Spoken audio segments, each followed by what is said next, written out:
ನಾನು ಡಾಕ್ಟರ್ ಜಾವೇದ್ ಮೂಳೆ ತಜ್ಞರು. ಈ ವರ್ಷದ ಕ್ರಿಸ್ಮಸ್ ಸಮಯದಲ್ಲಿ ಒಂದು ಮೆಸೇಜ್. ಕ್ರಿಸ್ಮಸ್ ಸಮಯದಲ್ಲಿ ಜನರು ಈಸಾ ಅಲೈಹಿಸ್ಸಲಾಂ ಅಂದರೆ ಜೀಸಸ್ ಬಗ್ಗೆ ಹೆಚ್ಚು ಮಾತನಾಡುತ್ತಾರೆ. ಆದರೆ ಒಂದು ಸರಳ ಪ್ರಶ್ನೆ ವಿರಳವಾಗಿ ಕೇಳಲಾಗುತ್ತದೆ. ಈಸಾ ಅಲೈಹಿಸ್ಸಲಾಂ ಎಂದಾದರೂ ನನ್ನನ್ನು ಪೂಜಿಸಿ ಎಂದಿದೆಯೇ? ಅವರ ಜೀವನವನ್ನು ನೋಡಿರಿ.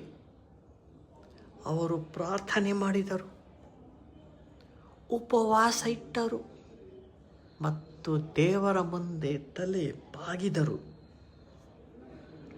ಅವರು ಹೇಳಿದರು, ನಾನು ನನ್ನ ದೇವರನ್ನು ನಿಮ್ಮ ದೇವರನ್ನು ಆರಾಧಿಸುತ್ತೇನೆ.